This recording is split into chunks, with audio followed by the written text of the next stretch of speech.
அதனால் பிறவி என்பது பெரிய கடல், பெரிய கடல். அந்த கடலிலே என்னென்ன இருக்கும்? பெரிய மகர மீன் இருக்கும், சொரா மீன் இருக்கும், புயல் இருக்கும், அலை இருக்கும் கடலில். எவ்வளோங்கதா? அதில் ஒருத்தர் விழுந்துட்டான்னா பிழைப்பானோ? பிழைக்கவே மாட்டான். பிழைக்குதா? ஆமாம். இப்படி புயல், சொரா மீன், அலை, இப்படியெல்லாம் அவனை கொல்லுவதற்கான செயல்களெல்லாம் செய்ததான். அந்த வேளையிலே திடீரென்று ஒரு தெப்பம் வந்துச்சான். அந்த தெப்பம் என்ன தெரியுமா? பிறவி பெருங்கடலில் நீந்துறதுக்கு ஒரு தெப்பம் ரகசியமாக வச்சுக்கோங்க, யார்ட்டையும் சொல்லிடாது.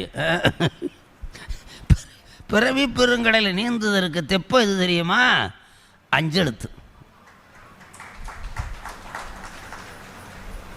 தனியனேன் பெரும்பரவி பவ்வத்து பவனா கடல், தனியனேன் பெரும்பரவி பவ்வத்து எவ்வ தடந்தரையாய் எற்றுண்டு பற்றுன்றி கனியநேர் தோர்வாயார் எண்ணுங்காலார் கலக்குண்டு காமவான் சுரவின் வாய்ப்பட்டு இனி என்னே உய்யுமாறு, நான் சொன்னதெல்லாம் அதில் வருது, இனி என்னே உய்யுமாறு என்றென்றெண்ணி அஞ்செழுத்தின் புனை பிடித்து கிடக்கின்றேனை முனைவனே முதலந்தம் எல்லாம் மல்லல் கரைகாட்டி ஆட்கொண்டாய் மூர்க்கனர்.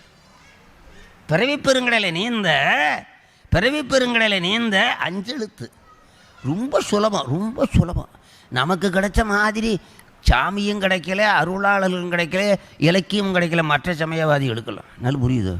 நமக்கு கிடைச்ச மாதிரி அருளாளர்கள் கிடைக்கவில்லை, விளங்குதா? இந்த மாதிரி பக்தி இலக்கியங்களும் கிடைக்கவில்லை.